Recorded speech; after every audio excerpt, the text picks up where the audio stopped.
মাথা উঠে এই লোক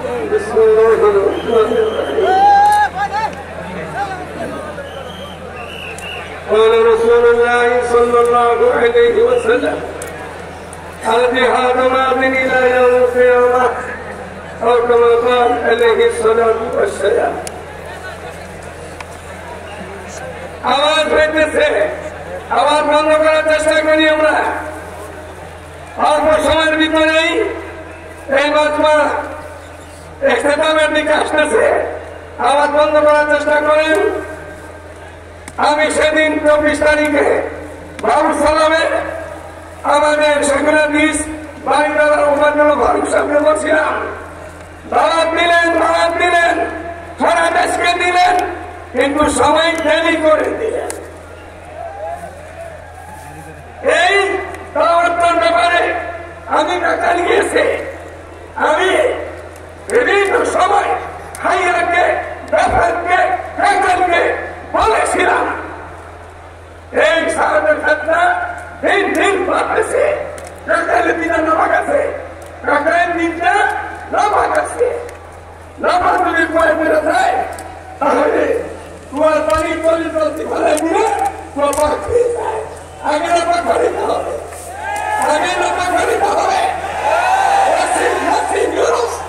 এই দিনটা নামাক টাকায় এই দিনটাকে যদি 2018 সালে না হইত আজকে সরাসরি ময়দানে আমাদের আসতে হতো না শুনে নাই এখন শেষ করতে হইল এক টাকায় এক ইস্তেমা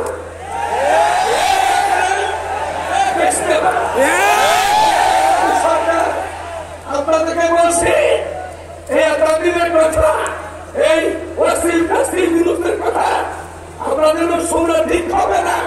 যদি শুনেন হাসিনার মতো আপনাদের বলায় বাইরে দেখতে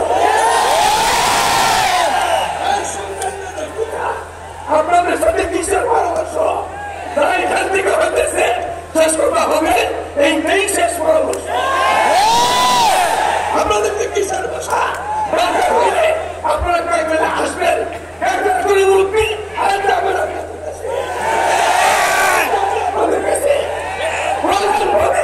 আপনারা কয়েকজনে আসবেন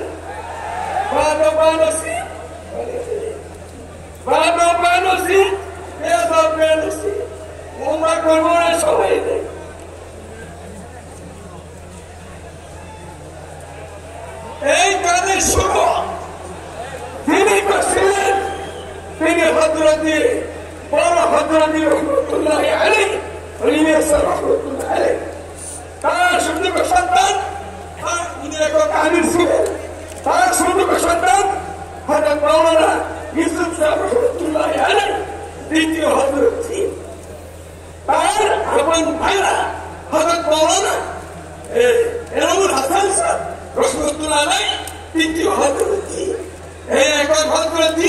তিন পর্যন্ত শেষ এরপরে এই কাজের দায়িত্বভার সুরাইনের নামে হয়েছিল রহমাতুল হাসান সাহেব রহমাতুল্লাহ আলাইহি এই সুরাই সাহেব হাসানের ভাতিজা হইল আপন খালাতো ভাইয়ের ভাতিজা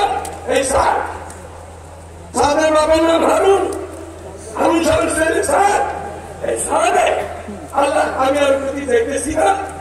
সকলেই বলেছেন আল্লাহ নবীদের সাথে নাজিল করছে এই বেয়াদব এটা কিসের বানা না এটা কিসের মুক্তি হতে পারে বেয়াদব সাথে মানে না বাপ মানে না নানা মানে না বাপ মানে না একটি ভালো সন্তান ভালো বাপ মানে না আমি সারা বিশ্বে তার সাদা কিছু সরবরাহ নাই তাকে মানে না তার বাবা না ইলেকশন তাকে মানে না তার নানা হাজার বড় না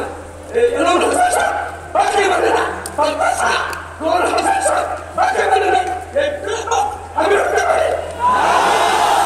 এই আল্লাহ বাঁচিয়েছে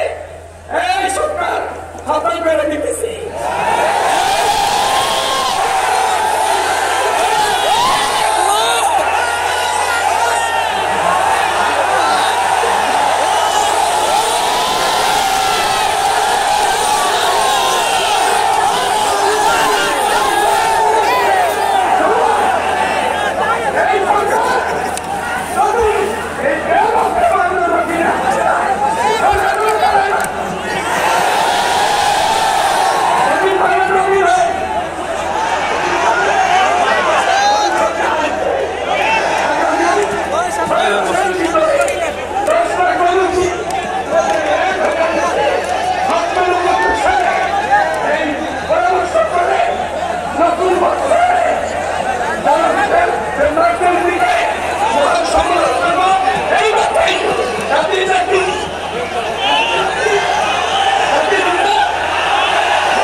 রশিদ আমির শাহ সাহেব একজন বিয়াদব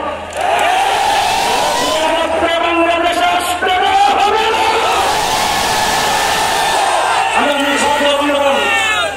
অত্যন্ত